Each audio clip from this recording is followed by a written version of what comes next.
Hello everybody, my name is Dr. Catel. Welcome to another episode of Basic Nigerian History.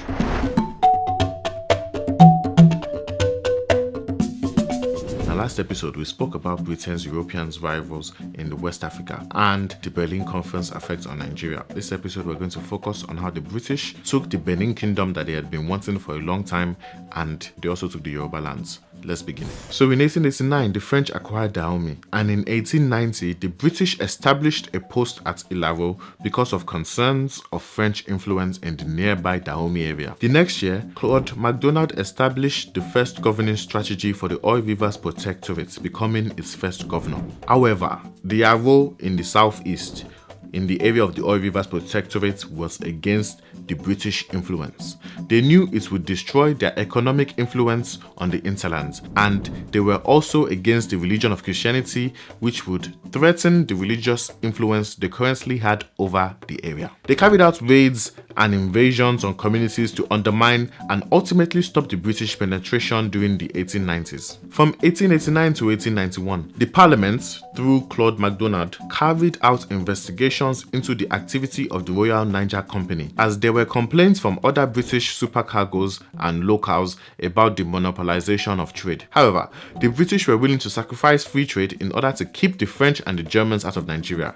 So they were like, you know what, we're a Niger Company, keep doing what you're doing, we don't really care about all the complaints. Eventually in 1891, the British signed a treaty with Ilaro, putting it under British control, and Gilbert Thomas Carter became acting governor of Lagos Colony. With his arrival, the British began their military campaigns to enlarge their sphere of influence and expand commercial opportunities. They used mainly Hausa soldiers, but superior tactics and weapons like the Maxim machine gun and the political unity made them strong and effective. So, now that Gilbert Thomas Carter was the governor of Lagos and he wanted to start Britain's military campaigns, he first spoke to Ijebu. The Ijebu king refused to discuss trade deals with Gilbert Thomas Carter when he came to their land. They had already been suspicious of British interests and banned them from coming to their lands. The next year, in 1892, Carter attacked Ijebu, using the peace treaty that they signed in 1886 as a pretext. Ijebu people prepared to fight back, but they were easily, mercilessly wiped out by the Maxim machine guns. This scared all the other Yoruba lands into cooperation because they realized no amount of juju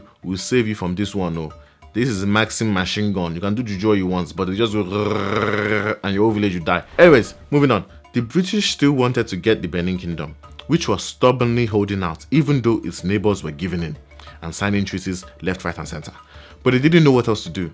They couldn't just attack Benin for no reason. So, in the same year of 1892, H.L. Galway, I think that's his name, H.L. Galway, claimed that the Oba of Benin had accepted a very one-sided treaty, despite the Oba's claim that he didn't sign anything. The British took this treaty as concrete, evidence and considered Benin under their control. Between 1896 and 1897, when the Oba and the people of Benin had discovered the intentions of the British, they killed 8 unknowing British representatives who had come to visit Benin. This gave the British the excuse they had been waiting for to finally bring Benin to heel. First, they sent a light offensive led by Consul General James R. Phillips into Benin, but it was soundly defeated. In response, the British got angry and launched a larger military invasion. They razed and burnt the city of Benin, looting and destroying everything, and brought an end to the kingdom entirely. They stole all the bronze, ivory, and iron art, which is now displayed at museums around the world. Benin was then brought into the Niger Coast Protectorates. Over on the southeast, Claude MacDonald, the governor of the Oil Rivers Protectorates, developed a native court in Calabar and made up ruling houses, and himself as the president. The native court served as the court of appeal for the minor courts. And in 1893, the Oil Rivers Protectorate was renamed to the Niger Coast Protectorate. Also in 1893, Gilbert Thomas Carter made a tour of the Yoruba lands, forcing them all into treaties. It should be mentioned that they were already weakened from the 16-year war and they were frightened by what had happened to Ijebu. Most of them saw the practicality of signing the treaties. No one wanted to end up like the Ijebu people. In January of that year, Egba signed. 3rd of February, Oyo signed. 15th of August, Ibadan signed, etc., etc. They were all signing left, right, and center. This opened the way for construction of a railway system by the British from Lagos to Ibadan.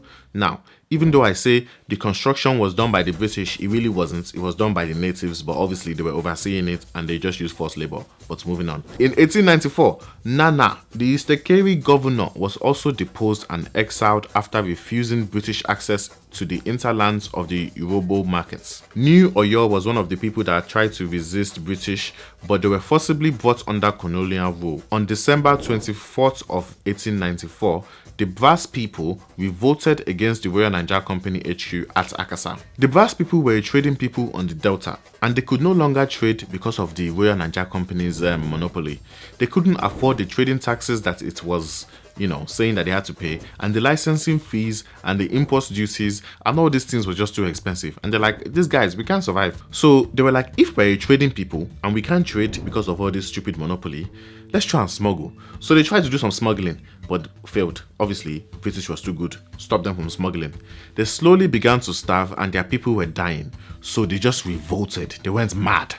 They destroyed one of the warehouses of the Royal Nigeria Company and their machinery at the Royal Nigeria Company's HQ and carried off as much property as they could. They also kidnapped some of the company's employees, which they later ritually ate to combat smallpox.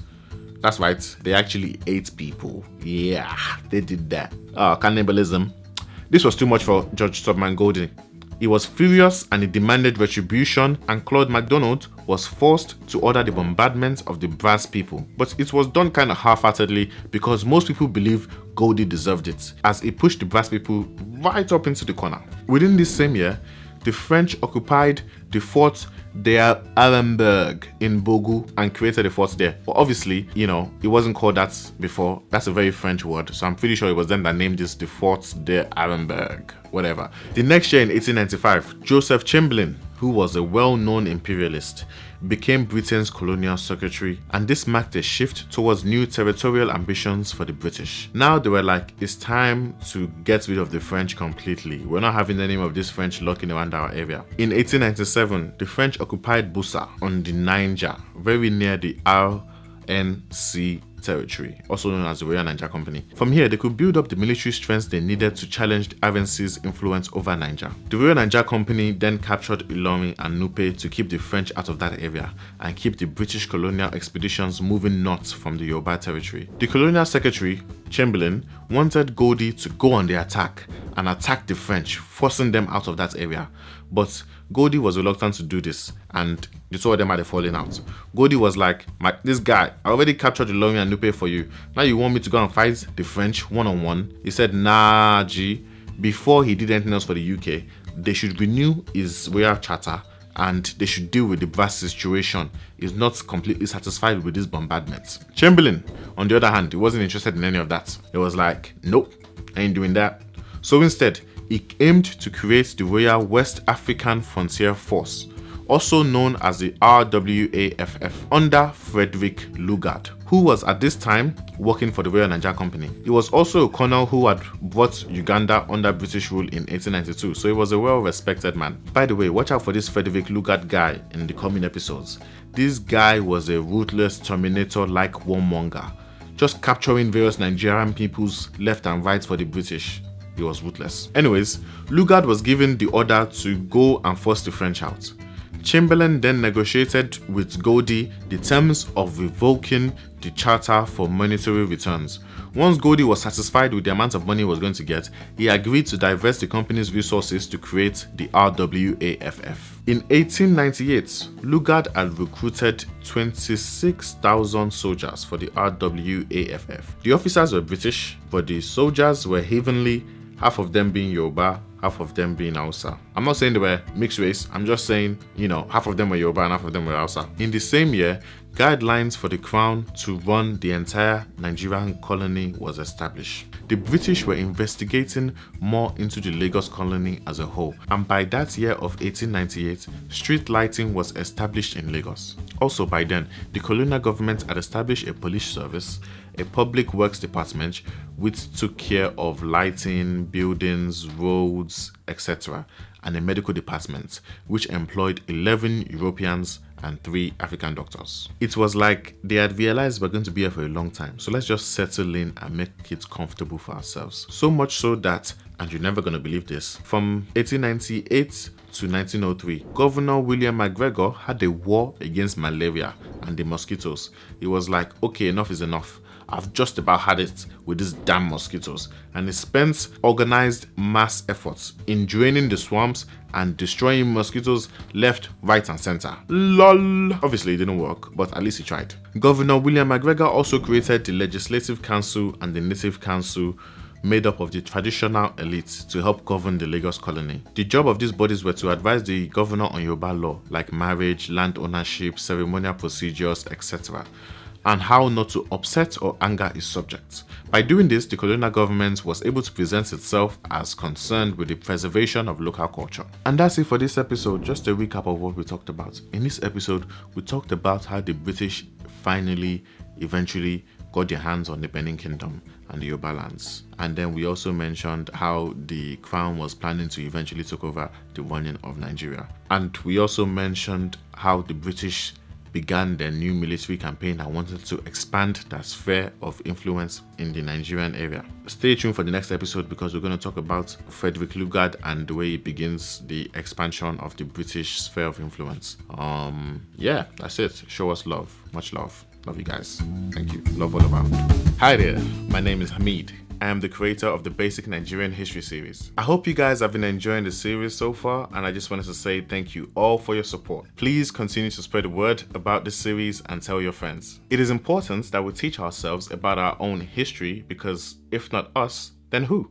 I also wanted to use this opportunity to ask for your help.